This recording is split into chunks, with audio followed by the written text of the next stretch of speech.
5, 4, 3, 2, 1.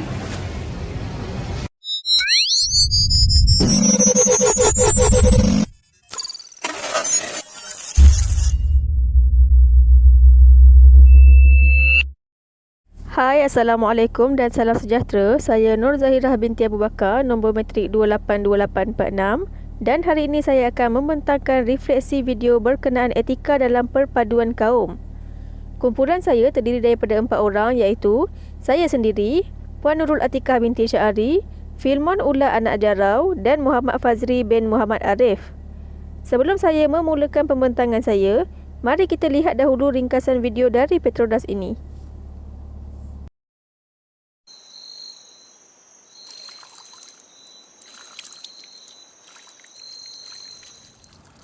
மொழி ஏன் பைப் இப்படி வருது எலி மூத்துற மாதிரி மொழி இந்த பைப்பை என்னம்மா செஞ்ச ஐயோ hi I'm Roger I'm Joe. Sherry. Dad, what's I must do?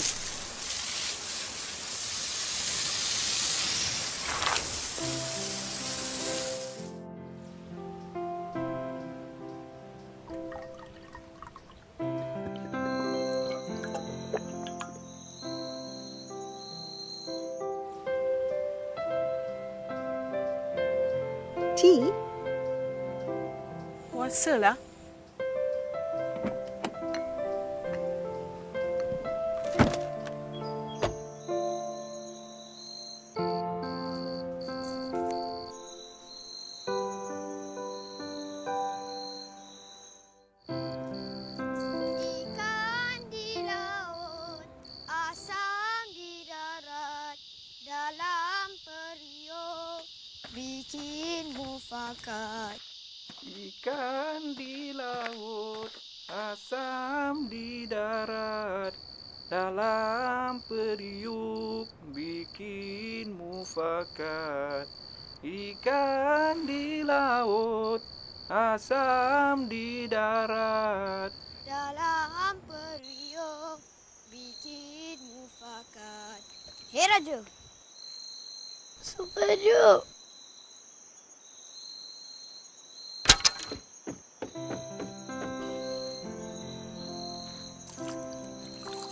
Ikan di laut, asam di darat, dalam Cik Jo?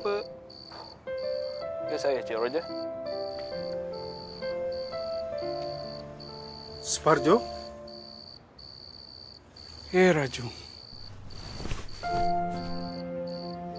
Ikan di laut, asam di darat, dalam periuk bikin mufakat. Okey, sebelum saya masuk pada bahagian pengenalan, saya ingin bertanya satu soalan. Tahukah anda bahawa negara Malaysia mempunyai 120 bahasa? Ya, Malaysia mempunyai 120 bahasa yang terbahagi kepada 3 wilayah, iaitu 76 bahasa daripada Malaysia Timur, 38 bahasa dari Malaysia Barat dan 15 bahasa dari bahasa asing. Pembentukan masyarakat majmuk di Malaysia bermula pada abad ke-19 yang terkesan daripada kolonialisme yang mutlak. Pada waktu itu, terdapat 90% penduduk dari kaum Melayu. Namun, pada pertengahan abad ke-19, di mana kaum India dan Cina telah berhijrah secara beramai-ramai ekoran dasar liberal Inggeris yang telah mengubah struktur kependudukan tanah Melayu. Setiap kaum mempunyai bahasa ibundanya yang tersendiri, seperti bahasa Melayu untuk kaum Melayu, bahasa Tamil untuk kaum India dan bahasa Mandarin untuk kaum Cina. Kesemua bahasa inilah yang menyatukan rakyat Malaysia dan menjadikan Malaysia sebagai sebuah negara yang bersatu hati dan harmoni. Okey, seterusnya masuk pada bahagian takrifan. Kita sering mendengar perkataan etika yang begitu popular di kalangan pelajar-pelajar sekolah, organisasi atau tempat bekerja, dan ibu bapa juga sering menekankan kehidupan yang beretika kepada anak-anak. Apa sebenarnya yang dimaksudkan dengan etika? Etika adalah kajian sistematik mengenai perilaku sama ada baik ataupun buruk. Menurut Kamus Dewan edisi keempat, etika adalah prinsip moral atau nilai nilai-nilai akhlak yang menjadi pegangan seseorang individu atau sesuatu kumpulan.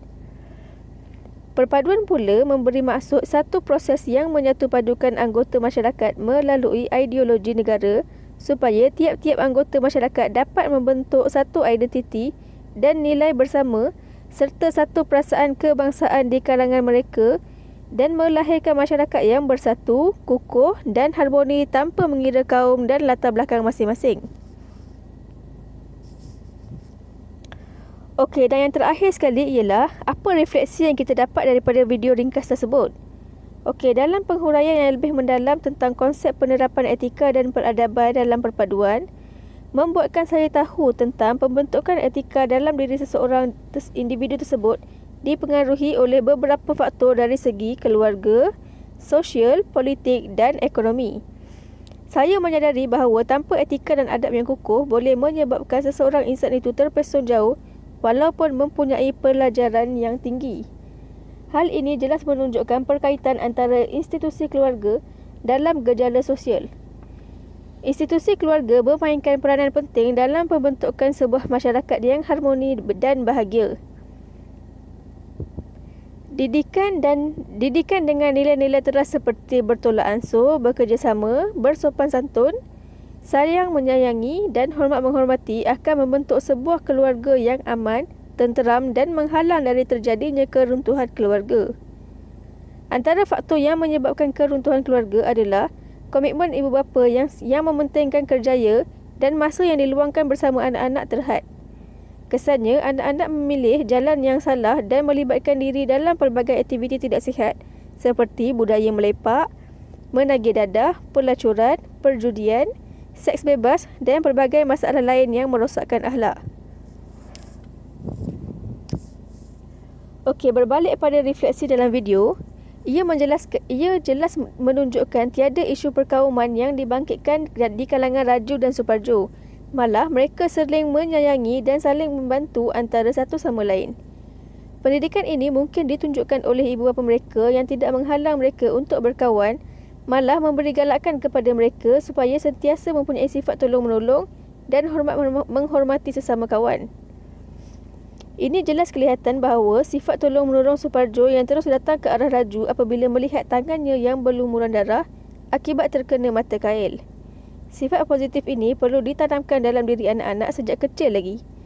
Bagi mengekalkan keharmonian dalam sebuah negara, kerajaan juga perlu mengambil inisiatif yang proaktif dengan menggalakkan rakyat saling mengambil berat sesama masyarakat.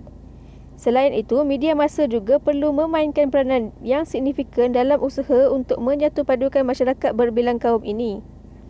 Justru, memainkan iklan atau video tentang perpaduan juga antara salah satu cara untuk mengeratkan hubungan antara rakyat. Selesai dari saya, seterusnya kita akan melihat refleksi tugasan dari rakan saya pula, iaitu Filmon Ula Anak Jarau. Terima kasih. Zaira, salam sejahtera. Saya Filmon Ula Anak Jarau, nombor metrik 282858. Baiklah, saya akan membentangkan refleksi kedua berkaitan dengan ekonomi. Perpaduan kaum mampu meningkatkan ekonomi negara. Ini kerana sistem ekonomi yang kukuh membantu kestabilan sesebuah negara dan juga organisasi. Seperti negara Malaysia yang terdiri daripada pelbagai kaum dan sekiranya tidak mempunyai etika dan peradaban yang sepatutnya diamalkan, ekonomi negara kita akan terumbang-ambing. Seperti Suparjo membantu Raju yang terluka, perbuatan demikian akan membuat jurang antara kaum tiada. Isu perkauman tidak akan timbul sekiranya semua rakyat Malaysia bersikap seperti Suparjo dan Raju. Dan seterusnya, jikalau rakyat Malaysia tidak bersikap seperti Suparjo dan Raju, peristiwa 13 Mei akan berulang yang terjadi di antara kaum Melayu dan Cina.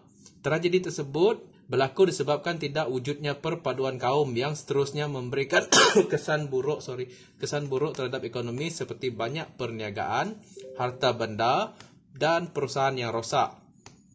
Melalui tragedi tersebut, kita dapat melihat bahawa etika dan peradaban memainkan peranan yang penting bagi mengatasi hal tersebut daripada berlaku. Sebagai contoh, kedua-dua pihak tersebut menanamkan nilai bertimbang rasa serta bertoleransi. Ini kerana ekonomi negara bukan bergantung pada satu kaum sahaja. Semua kaum di Malaysia memainkan peranan yang penting. Jadi, Oleh itu, etika dan peradaban antara kaum perlu diterapkan bermula daripada peringkat sekolah rendah. Ini kerana bak kata pepatah, melentur buluh biar dari rebungnya. Contohilah kisah Supaju dan Raju agar Malaysia mampu berkembang dengan lebih pesat dalam ekonomi ataupun sektor swasta dan juga kerajaan. Kerana suasana sama ada di tempat awam, tempat kerja maupun di sekolah akan sentiasa terjaga. Saya akan serahkan kepada rakan seterusnya. Terima kasih diucapkan. Hai, Assalamualaikum. Saya Nurul Atika binti Syari, nombor matrik 282853. Seterusnya, refleksi yang kami dapat dalam video ini adalah berkaitan dengan politik. Malaysia merupakan sebuah negara demokrasi berparlimen di bawah pentadbiran raja berperlembagaan. Di sebalik arus kemajuan dan meniti arus kemodenan, negara tidak terlepas daripada krisis politik yang semakin membimbangkan. Rakyat sudah mula bosan dengan drama katak politik yang sering kali menekankan kepentingan mereka berbanding perjuangan untuk rakyat. Oleh demikian, budaya politik baru yang berlandaskan integriti etika dan perkhidmatan untuk kebaikan awam sangat diperlukan dan diharapkan pada masa kini agar kita semua kekal aman dan harmoni di bawah pentadbiran negara yang baik. Dalam berpolitik juga, mereka seharusnya lebih bersikap matang dan beretika dalam isu berkenaan perkauman. Isu ini merupakan satu isu sensitif bagi semua kaum di Malaysia. Perkara ini boleh kita lihat pada masa kini terdapat pelbagai kisah yang kurang enak dilihat, ditonton dan didengar yang melibatkan perkauman yang sering berselisih faham antara satu sama lain. Untuk semua ahli politik, janganlah mengambil kesempatan dan disalahgunakan keadaan itu untuk menyerang kerajaan demi kepentingan dan kemenangan parti mereka sendiri. Kelak, pasti negara kita dalam keadaan kucak-kacir. Begitu juga di dalam iklan ini, kita boleh lihat di mana terdapat dua kaum iaitu India dan Melayu. Mereka tinggal bersama di dalam kediaman taman yang sama. Pada permulaan iklan ini, kita boleh lihat hubungan mereka tidak begitu baik. Dalam perkara ini, jika hubungan mereka terus begitu, tidak mustahil ada pihak ketiga atau yang lain akan cuba mengambil kesempatan dengan menghasut dan menambah bara api agar kedua-dua kaum ini agar tidak bersatu hati. Manakala pihak yang ketiga itu pasti mendapat keuntungan dalam perpecahan dan perbalahan mereka. Sebagai seorang rakyat Malaysia yang cintakan negara, saya sangat menitik berat tentang etika dan adab sesama kaum, terutama adab dan sikap kita dalam berjiran. Lebih-lebih lagi jika jiran kita itu dari kaum yang lain. Jadikanlah pengalaman yang menarik ini apabila kita berjiran dengan mereka, kerana pasti kita akan perolehi banyak pengajaran yang baik daripada mereka. Seterusnya, kita sedia maklum bahawasanya bahasa Melayu merupakan bahasa rasmi di Malaysia yang diguna pakai untuk bertutur bagi semua kaum di negara ini. Faktor sejarah jelas menunjukkan di mana bahasa Melayu merupakan lingkuan Franca di zaman Kepulauan Nusantara telah melayakkan bahasa Melayu dijulang sebagai bahasa kebangsaan dan digunakan secara rasmi di negara.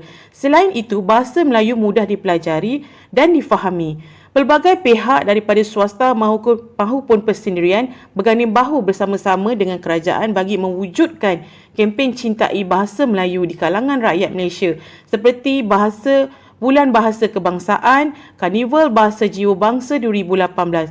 Kempen-kempen ini diadakan bertujuan agar rakyat di negara ini sentiasa bersatu hati dan berganding bahu bersama-sama, tidak kira apa jua kaum dan bangsa, demi menjadikan Malaysia sebuah negara yang maju dan harmoni. Dengan satu bahasa, kita mampu mewujudkan silaturahim yang aman harmoni bersama bangsa-bangsa yang lain. Keadaan ini boleh dilihat dan ditontoni di dalam iklan ini di mana Suparjo menyanyikan lagu Ikan di Laut Asam di Darat di dalam bahasa Melayu. Raju memahami lagu tersebut walaupun lagu itu tidak menggunakan bahasa ibundanya. Namun kerana lagu itu merupakan lagu rakan baiknya iaitu Suparjo yang seringkali menyanyi sewaktu mereka bermain di zaman kanak-kanak lagi. Apabila dewasa, dengan kedengaran lagu tersebut, ingatan Raju terhadap Suparjo masih kuat.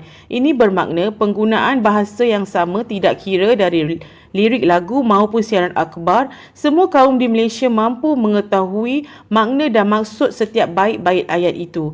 Seluruh kaum dan bangsa di negara ini mesti menghayati dan mengetahui tentang bahasa-bahasa kaum yang lain. Perkara ini memberikan ganjaran buat saya agar terus menghormati mereka walaupun berlainan bangsa dan agama. Perlu memberi perhatian yang khusus di mana bahasa bukan ukuran untuk kita membeza-bezakan antara satu kaum dengan kaum yang lain. Terapkanlah nilai etika yang tinggi dalam jati diri anak Malaysia bahawasanya kita semua adalah serumpun. Sekian daripada saya. Assalamualaikum dan salam sejahtera. Saya ucapkan kepada pensyarah saya Dr. Muhammad Nizul Abdul Rahman. Saya Muhammad Fazri bin Muhammad Arif, nombor matrik 2825957. Dan saya akan menyambung pembentangan daripada rakan saya, dan saya akan membentangkan berkaitan dengan kesimpulan bagi video kumpulan kami.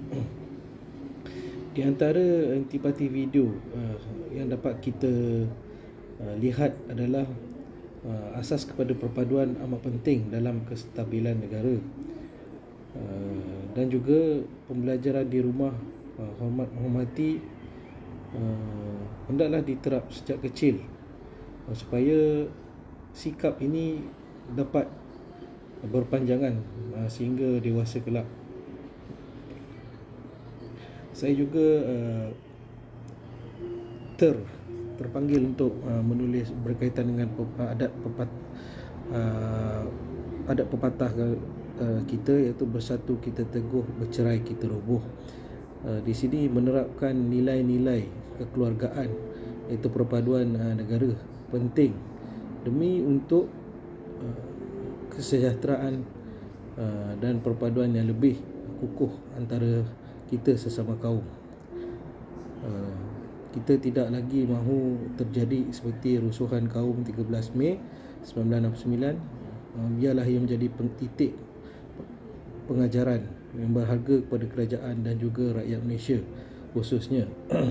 Di mana banyak perkara ini berlaku, banyak pelajaran yang kita terima, dan juga banyak juga undang-undang yang kita gubal seperti di Menteri Perlembagaan Negara.